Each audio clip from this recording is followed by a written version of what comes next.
नमस्कार प्यारे बच्चों, आपका एक नई वीडियो में बहुत बहुत स्वागत है।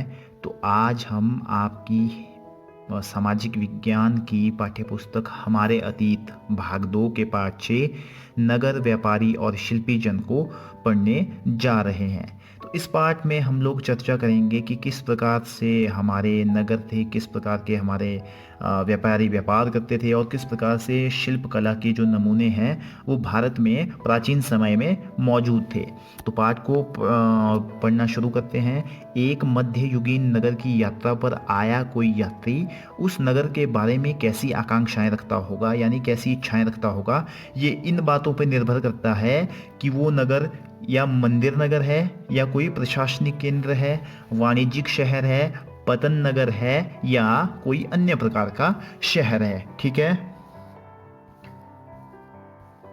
तो जैसा मैंने बताया कि जो नगर है वो कई प्रकार के होते हैं। कुछ जो हमारे हैं वो प्रशासनिक केंद्र थे, जिसके बारे में हम अभी पढ़ना शुरू करेंगे। तो अध्याय 2 में आपने चोल वंश के बारे में पढ़ा। आइए हम अपनी कल्पना के घोड़े पर सवार होकर चोल राजाओं की राजधानी तंजावुर, जैसा कि वह 1000 वर्ष पहले था, की यात्रा पर चले। अब आपको एक कल्पना की दुनिया में ले चलते हैं और जो चोल राजाओं की राजधानी तंजावुर थी उसके बारे में बताने जा रहे हैं। तो तंजावुर के किनारे बच्चों कावेरी नदी बहती थी। ठीक है, और यहाँ पर एक राजराजेश्वर मंदिर बनाया गया था चोल राजा राजराज के द्वारा। और यहाँ की वास्तुकला में एक प्रसिद्ध वास्तुकार जिनका नाम कुंजर मल्लन राजराज पेरुथच्चन था, वो एक उत्कृष्ट वास्तुकलाकार थे।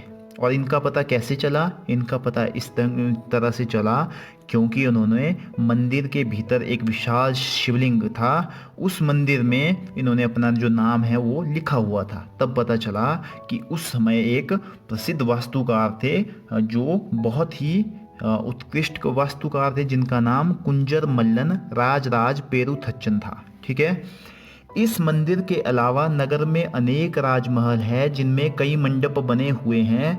राजा लोग इन मंडपों में अपना दरबार लगाते हैं, यहीं से वे अपने अधीनस्थों के लिए आदेश जारी करते हैं। नगर में सैन्य शिविर भी बने हैं। नगर उन बाजारों की हलचल से भरा हुआ है जहां अनाज, मसालों, कपड़ों और आभूषणों की बिक्री हो रही है। नगर के लिए जल की आपूर्ति कुओं और तालाबों से होती है। बहुत आवश्यक चीज़ है कि नगर में जो जल की आपूर्ति होती थी वो कुओं और तालाबों से होती थी। तंजावुर और उसके निकटवर्ती नगर उदययूर के सालिय बुनकर मंदिर के उत्सव के लिए झंडे झंडियाँ बनाने का कपड़ा, राजा और अभिजात वर्ग के लिए बढ़िया सूती वस्त्र और जनसाधारण के लिए मोटा सूती वस्त्र तैयार कर रहे हैं। यहाँ से कुछ दूरी पर स्वामी मलाई में स्थपति अथवा मूर्तिकार उत्तम कांस्य मूर्तियाँ तथा लंबे सुंदर घंटा धातु के दीप बना रहे हैं। तो वहाँ पर क्या होता है, उसके बाज़ारों में अनाज, मसाले और कपड़े और आभूषणों की बिक्रियाँ होती थी। और वेरी इंपॉर्टेंट कि वहाँ पर जल की आपूर्ति जो होती थी, सप्लाई होती थी, वो किसके ज़रिए होती थी? कुओं और तालाबों के जरिए वहाँ जल की जो आपूर्ति वो होती थी। फिर है मंदिर नगर और तीर्थ केंद्र। तो तंजावुर जो है वो मंदिर नगर का भी उदाहरण है, क्योंकि उस समय नगरीकरण बहुत ही एक विशिष्ट रूप में हुआ। तो नगरीकरण नगरों के विकास की एक प्रक्रिया होती है। ठीक है, और उसमें जो मंदिर जो है हमेशा से ही समाज और अर्थव्यवस्था दोनों के लिए महत्वपूर्ण होते हैं। शासक जो हैं देवी देवताओं के प्रति अपना भाव दर्शाने के लिए मंदिर का निर्माण करते थे। और मंदिरों को क्या क्या चीज़ें देते थे? भूमि और धन को अनुदान में देते थे, यानी उनको दान में देते थे। और इसी आय से धार्मिक अनुष्ठान विधि विधान से संपन्न किए जाते थे। पंडितों को, पुरोहितों को भोजन कराया जाता था और विभिन्न प्रकार के उत्सव भी मनाए जाते थे। मंदिर में जो दक्षिणार्थी थे, जैसे वो मंदिर में कोई दर्शन करने के लिए आते थे, वो दान दक्षिणा भी दिया करते थे। जैसे आज के समय में भी लोग मंदिरों में जाने पर विभिन्न मंदिरों के प्रति अपनी आस्था के प्रति दान और दक्षिणा जो है मंदिर को देते हैं।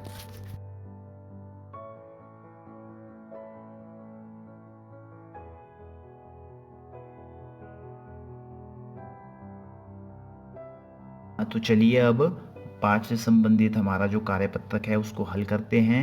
हमने आज पढ़ा नगर व्यापारी और शिल्पी जन के बारे में। ठीक है, तो प्रश्न संख्या 1 है, एक शब्द में निम्नलिखित प्रश्नों के उत्तर दीजिए।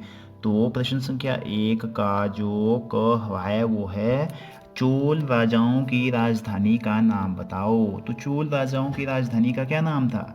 चोल राजाओं की राजधानी का नाम था तंजावुर। क्या नाम था?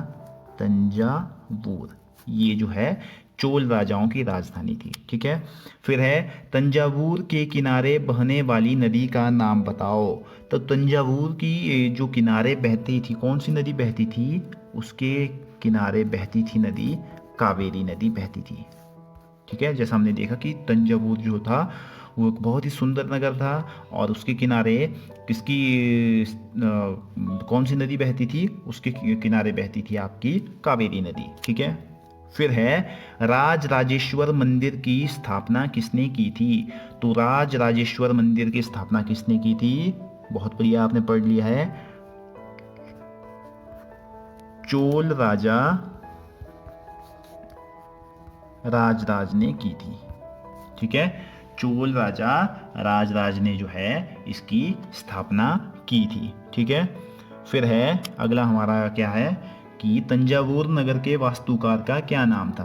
तो जो तंजावुर नगर था उसके वास्तुकार का, प्रसिद्ध वास्तुकार था, जैसा मैंने बताया था, उनका नाम क्या था? तो उनका नाम था,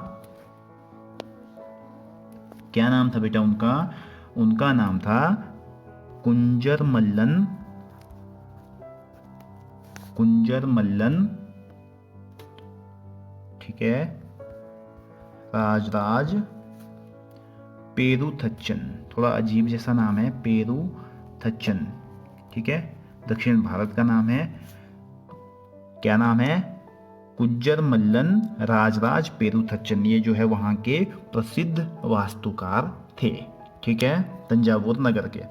फिर प्रश्न संख्या 2 है, निम्नलिखित प्रश्नों के उत्तर दीजिए। नगरों के कुछ मुख्य प्रकार लिखिए। तो हमने नगरों के कुछ मुख्य प्रकार पढ़े, तो उसमें से कौन कौन से प्रकार हैं हमारे? जैसे प्रशासनिक केंद्र हो गए, ठीक है, मंदिर नगर हो गए, तीर्थ केंद्र नगर हो गए। इस तरह से जो है नगरों के ये कुछ प्रकार हैं।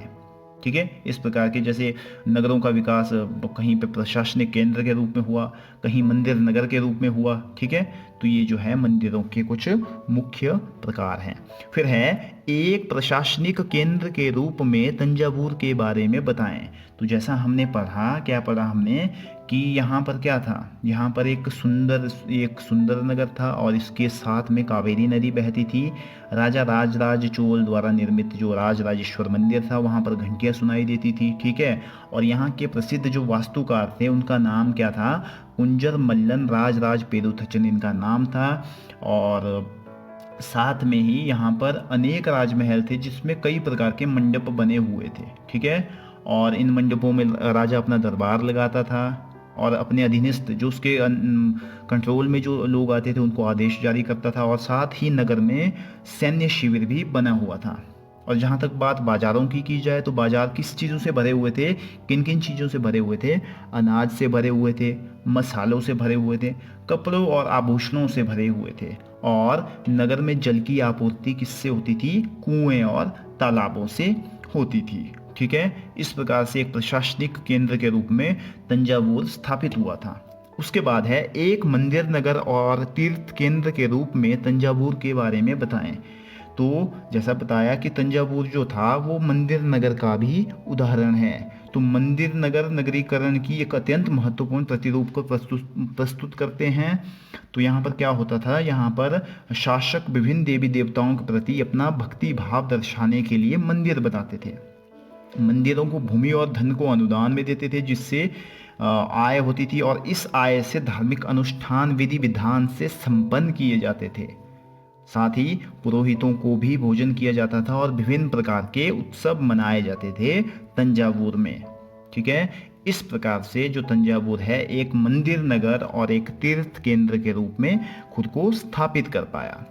तो इस तरह से जो आज की वर्कशीट है ये यहीं समाप्त होती है। कल आपके साथ मुलाकात होगी एक नई वीडियो में। तब तक के लिए जय हिंद, जय हिमाचल।